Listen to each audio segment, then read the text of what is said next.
കാട്ടിലമ്പലത്തിൻ്റെ shorts ഞാൻ യൂട്യൂബിൽ already upload ചെയ്തിട്ടുണ്ടായിരുന്നു. അത് കണ്ടിട്ട് ഒരുപാട് പേര് എനിക്ക് കമൻറ്റ് ചെയ്ത് കാട്ടിലമ്മയുടെ കൂടുതൽ വിശേഷങ്ങൾ ഒരു വ്ളോഗ് ആക്കിയിട്ട് കാണിച്ചുകൂടെയെന്ന്.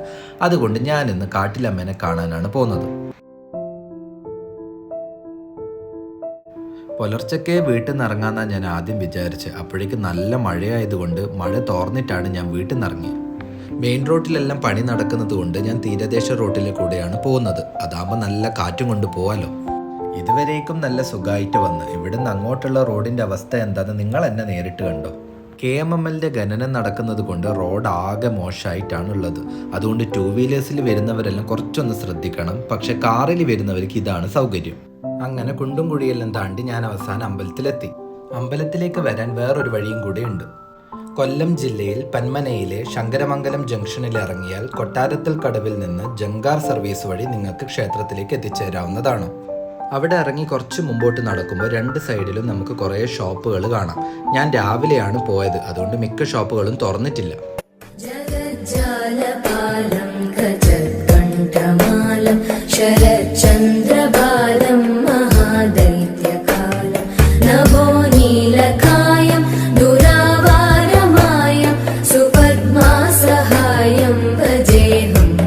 അങ്ങനെ ഞാൻ കാട്ടിലമ്മയുടെ സന്നിധിയിൽ ഒന്നുകൂടെ എത്തിയിരിക്കുകയാണ്. ഇനി അമ്മേനെ കണ്ട് തൊഴുതിട്ട് ബാക്കി വിശേഷം പറയാം.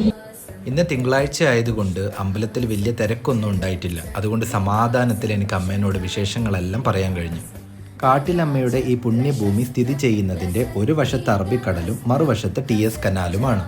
ഞാൻ ഇവിടെ വന്നിട്ട് കേട്ട ഒരു കഥ എന്താന്ന് വെച്ചാൽ, ദേവി മുതലപ്പുറത്ത് കയറി ഇവിടെ എത്തുകയും കുടിയിരിക്കാൻ ഇഷ്ടമുള്ള സ്ഥലത്ത് 8 വര വരച്ചു കാണിച്ചു കൊടുത്തു എന്നും അവിടെ ക്ഷേത്രം പണിത് ഭഗവതിയെ കുടിയിരുത്തി എന്നതുമാണ് ഒരു ഐതിഹ്യം.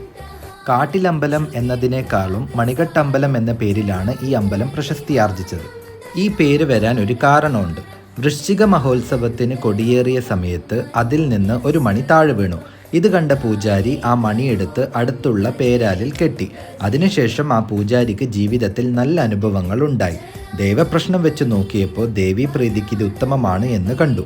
അങ്ങനെയാണ് മണി കെട്ടുന്നത് ഈ ക്ഷേത്രത്തിലെ ഒരു പ്രധാന വഴിപാടായി മാറിയത്. നമ്മുടെ പ്രാർത്ഥനകൾ നടക്കാൻ വേണ്ടിയിട്ട് പൂജിച്ച് കെട്ടുന്ന മണി 7 തവണ പ്രദക്ഷിണം ചെയ്തിട്ട് ഈ ആൽമരത്തിലാണ് നമ്മൾ കെട്ടുന്നത്. കാറ്റടിക്കുമ്പോൾ ഈ അരയാലിൽ കെട്ടിയ മണിയുടെ കൂട്ടത്തോടെയുള്ള ശബ്ദം ദേവിയെ സന്തോഷിപ്പിക്കുന്നു എന്നാണ് വിശ്വാസം. ഇവിടുത്തെ മറ്റൊരു പ്രധാന വഴിപാടാണ് പൊങ്കാല സമർപ്പണം. ഞാൻ പോയ ദിവസം കുറേ ചേച്ചിമാർ അവിടെ ഇരുന്ന് പൊങ്കാല ഇടുന്നത് ഞാൻ കണ്ട്. അന്വേഷിച്ചപ്പോഴാണ് അറിഞ്ഞത് ഇവിടെ നിത്യവും പൊങ്കാല ഇടാനുള്ള സൗകര്യം ഉണ്ടെന്ന്. കുറച്ച് നാളുകൾക്ക് മുമ്പേ നമ്മൾ ഈ ക്ഷേത്രത്തിനെ കുറിച്ച് കേട്ടൊരു വാർത്തയുണ്ടായിരുന്നു.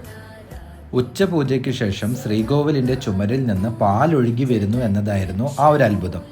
ഇവിടെ 5 കിണറുണ്ട്. കടലിൻ്റെ ഇത്ര അടുത്തായിട്ട് പോലും ഈ 5 കിണറിലെ വെള്ളത്തിനും ഉപ്പുരസയില്ല എന്നത് ഒരു പ്രത്യേകത തന്നെയാണ്.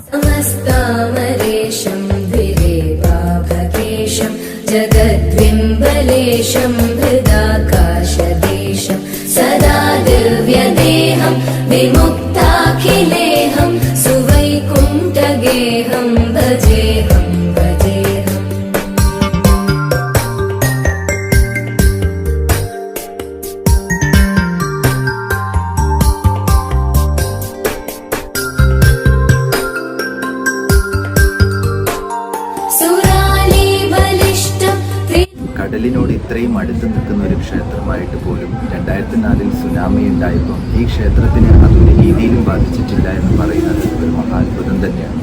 ഈ ക്ഷേത്രത്തിലെ മറ്റൊരു പ്രധാന പ്രതിഷ്ഠയാണ് ദുർഗാദേവിയുടേത്. കൂടാതെ ഒരുപാട് ഉപദേവതകൾ ഇവിടെ വേറെയുണ്ട്.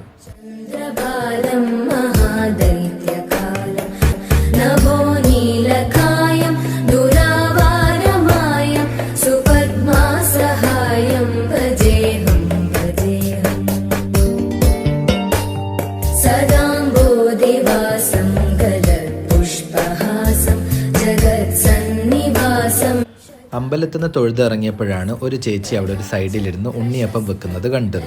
അങ്ങനെ ചേച്ചിയോട് കുറച്ചു നേരം വിശേഷങ്ങളെല്ലാം പറഞ്ഞ് ഒരു പാക്കറ്റ് ഉണ്ണിയപ്പം എല്ലാം വാങ്ങി. അപ്പോഴാ ചേച്ചി പറഞ്ഞത് ഇവിടെ അന്നദാന മന്ദിരത്തിൽ വെച്ചിട്ട് കഞ്ഞി കൊടുക്കുന്നുണ്ടെന്ന്.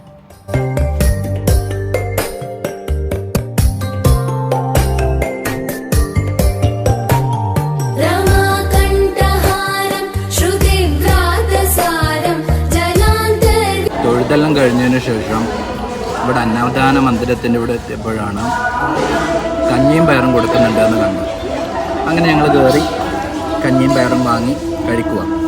ഇനിയും വരാൻ പറ്റുമെന്ന വിശ്വാസത്തോടു കൂടി അമ്മയോട് യാത്ര പറഞ്ഞ് ഞാൻ അവിടെ നിന്ന് ഇറങ്ങി.